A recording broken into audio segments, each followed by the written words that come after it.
One of the biggest lies in leadership is this: I've delegated it. Most leaders haven't. They've delegated activity while quietly keeping ownership. Because ownership isn't something you ask for. Ownership is something you design. And that's the foundation of what we do here. We don't focus on tactics. We focus on leadership design. Welcome to the High Impact Leader Podcast, a leadership podcast for business owners and leaders who want self-managing teams, stronger accountability, and scalable performance without carrying everything themselves. If you're ready to focus on leadership design, not just effort, you're in the right place. G'day, I'm Brendan Rogers, and today we're naming a pattern that keeps leaders stuck in firefighter mode, and it's called the Delegation Trap. As a leader, you might say, I delegated the marketing to Sarah, but what you actually did was assign her a list of tasks. Post 3 times this week, update the website, send the newsletter. And here's the difference. Sarah can complete every single task on that list, and you can still end up doing the real work. Why? Because you assigned tasks. You didn't delegate ownership. Task delegation sounds like, do this specific thing, this specific way, by this specific time. Ownership delegation sounds like, this outcome is yours, figure out the best way to achieve it. And most leaders only do the first one. They assign work, but hold on to the mental ownership. The team member completes the task, but doesn't take responsibility for the result. When something goes wrong, the leader jumps back in. And here's the pattern most leaders miss. Leaders say they want ownership while constantly behaving in ways that make ownership impossible. They say things like, I'll just check it. I'll approve it. Copy me in. Run it past me. I'll fix it. Let me rewrite it. Those 6 behaviours are the pattern. They're invisible to leaders because they feel like caring, but they quietly teach ownership isn't really yours. The leader will eventually take it back.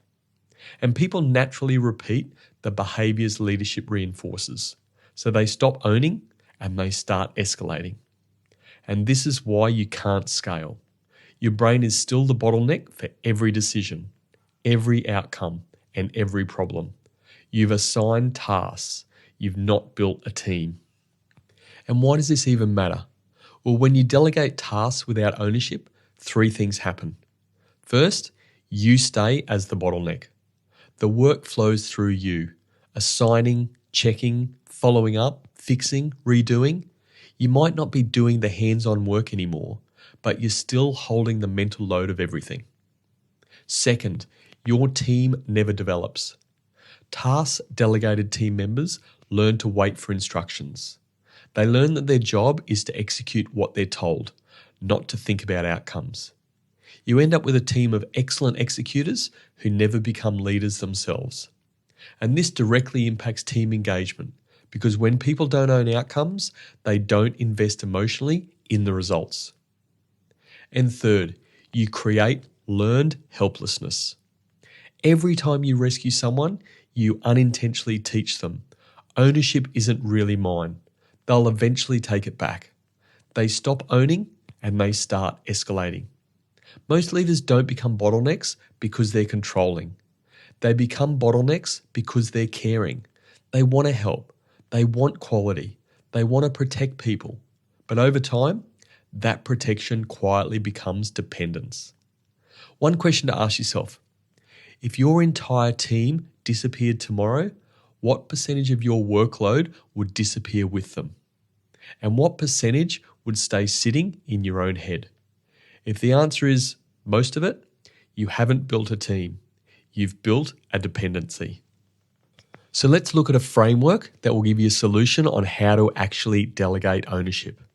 Now, I've coached hundreds of leaders through exactly this transition.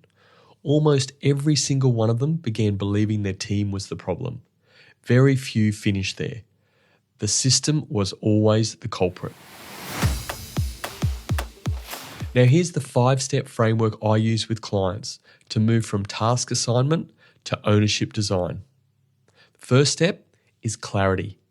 You can't hold people accountable for unclear expectations. Before anyone can own an outcome, they need three things: exactly what success looks like, the boundaries of their authority, and what consequences flow from results. Without clarity, you're not holding people accountable. You're just expressing frustration. Most delegation sounds like this: I need you to post on LinkedIn 3 times this week. Use these hashtags and make sure the graphics look professional. That's a task list. It's not delegation. Ownership delegation sounds like this: our goal this quarter is to generate 50 new leads from LinkedIn. I want you to own the LinkedIn strategy. You're defining success, not steps. You're giving them a destination and not directions. The second part of the framework is authority. You can't delegate ownership without authority. If your team member is supposed to own the outcome but needs your approval for every decision, they're not owning anything. They're just executing your micro instructions. Real authority means they make decisions. They live with the consequences, and they get credit for the wins. The third part, natural consequences. And this is the hardest step. When your team member messes up, your instinct is to jump in and fix it. You have to resist that urge. Let them experience the impact of their decisions. If the LinkedIn posts don't generate leads, let them see that. If the client presentation falls flat, let them debrief it. Natural consequences teach more than any training program. The fourth step, replace rescuing with coaching. Every rescue is a missed coaching opportunity. When they come to you with a problem, ask, what do you think you should do? Not because you don't care, but because you're building their judgment. And the fifth and final step, decision space.